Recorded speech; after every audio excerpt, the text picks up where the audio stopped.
No noodles and balloons, no lab coats, not even PowerPoint. Instead, I'm bringing you over 30 years of working passionately with children and families. I was surprised and delighted when Shannon Guzzi asked me to be one of the presenters today. I said yes to Shannon because I always want people to know about early education and care in our community. There are 200 facilities in Leon County licensed by the Department of Children and Families.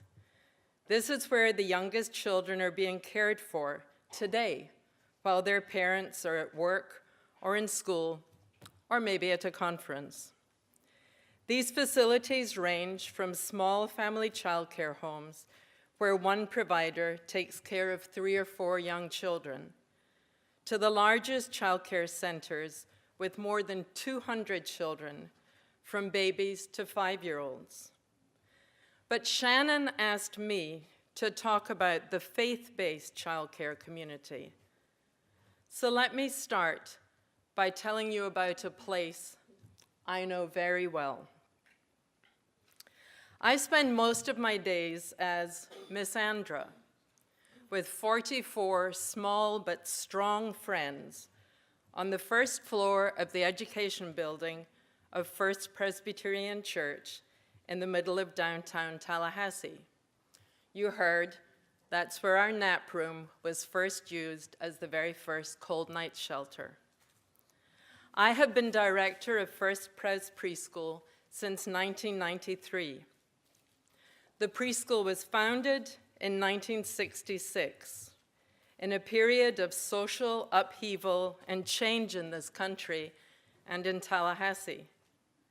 At that time, there was the beginning of an early childhood world in Tallahassee, some of it based in local churches. This was a fine pattern in the United States, that it was churches who opened their doors to establish many of the first childcare programs in the middle of the 20th century. But in Tallahassee in 1966, there was no white congregation that had reached out to African American children to be part of the fun and learning. Only white children were playing and learning together. But some wise, energetic elders and members of First Presbyterian Church, seeking justice for all God's children, wanted to do something right. They wanted the door of First Presbyterian Preschool to be open to Black children in the community.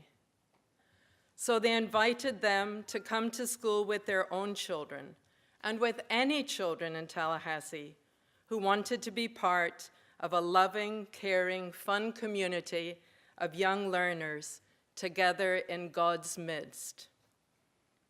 In 1966, no one imagined a world where 2-year-olds went to school. There were no kindergartens yet in the school system, so the church-based programs were mostly morning-only kindergartens. There was a lot for the saints of First Presbyterian Church to figure out to get this racially and economically diverse program up and running. Budget considerations had to be made to subsidize the tuition for the children whose parents could not afford for them to go to preschool.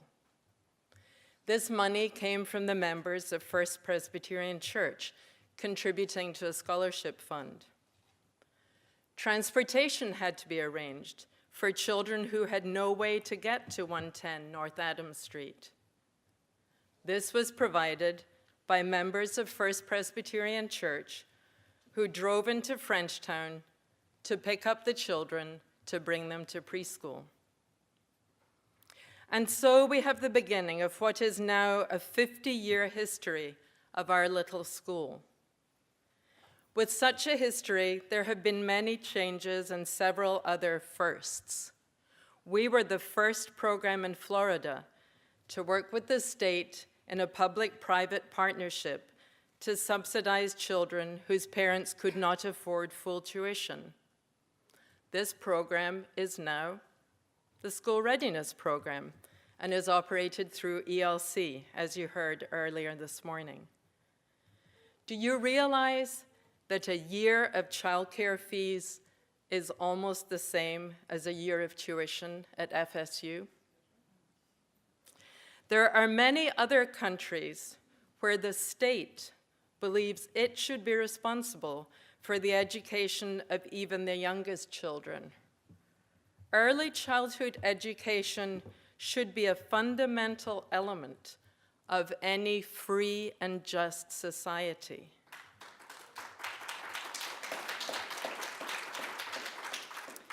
In this country, the burden of childcare expenses can weigh very heavily, even on families with 2 working parents. First Presbyterian Preschool has always tried to help families who can't afford full tuition, both through the state-subsidized programs and through our scholarship fund. Most of the gifts to the scholarship fund come from members of the church. They are proud to have a preschool in their building. They arrive at church for a meeting and see what looks like a mini United Nations playing on the playground. This is consistent with the biblical version of the kingdom of God, where people will come from east and west and north and south to sit at table in God's kingdom. Our school faced a critical funding versus curriculum dilemma in 1979. In that year, in order to continue to receive the state funding for tuition, the church had to make a difficult decision. To receive the funds for the low-income children who were a vital part of the school community, the preschool could no longer use Christian curriculum, pray with the children, or have Christian symbols or stories on the wall. This was a bitter choice. The decision was made for the preschool to become its own 501c3 corporation, separate from First Presbyterian Church.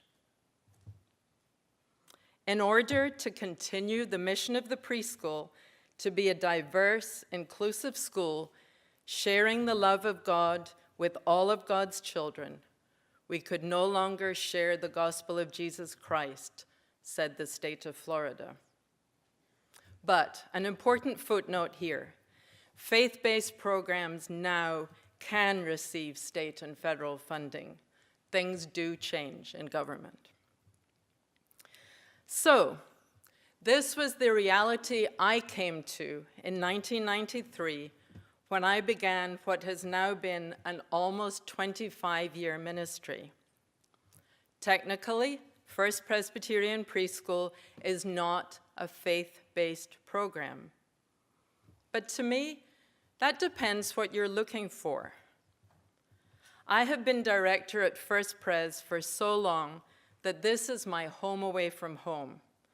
And that's what I tell parents we want to provide for their children. This is a place where their child will be loved unconditionally, where respect will be shown to all, where individual differences are cherished, where children are given space and time to find out who they are and what they want.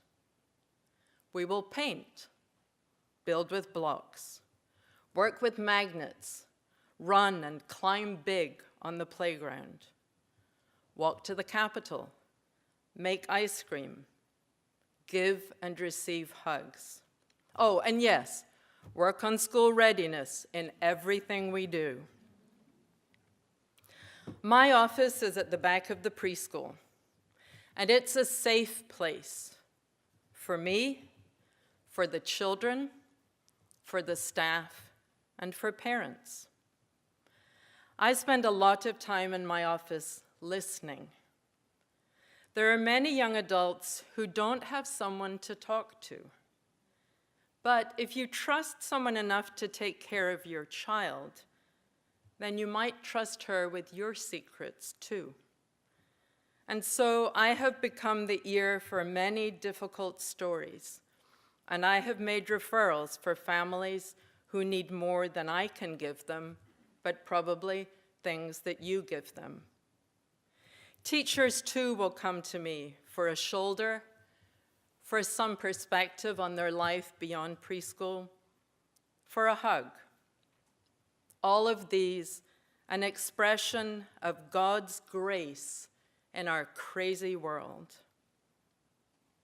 It's truly a privilege for me to be director in a program where it's understood that my job encompasses this kind of ministry, not only keeping attendance records, making bank deposits, or watching out for DCF visits. I believe most of what we do in faith-based childcare is about relationships, incarnation in action, in the lives that are entrusted to us every day, in the people we work with, and the lives we touch and change. A strong preschool program can offer attractive employment to those in the community. Good programs will offer health insurance, annual leave, and other benefits. Childcare centers can be a vital part of the work economy, and faith-based programs should be among the strongest when it comes to the way they treat their employees. These are justice issues, and the gospel has much to say about the way we treat people. Although our preschool is not officially faith-based, it is very much faith-based in the larger sense of the term. The idea from the beginning was to address the injustice of racial segregation, not only for the benefit of the community, but also to the glory of God. There are other ways in which the preschool fulfills the mission of First Presbyterian Church. Our education building, constructed in the 1950s, was built to be used as a Sunday school. Without the preschool, many rooms of the education building would be empty 6 days a week. We believe the church property does not belong to us, it belongs to God and should be put to good use. What better use of the little corner of God's kingdom at Adams and Park than to open our doors 5 days a week to the children and to promise their busy, anxious parents that we will take care of their little ones, that they will have fun, and that they will be ready for kindergarten. The church provides the preschool facilities, janitorial services, and utilities, all at no cost to the preschool. The church does this so that the preschool is not burdened with high overhead costs. Of course, for most schools, rent is the major budget item. But for us, free of these obligations, the preschool can keep tuition reasonable, can allocate more budget towards enriching the program, providing fair salaries, retirement benefits, and health care insurance for the teachers.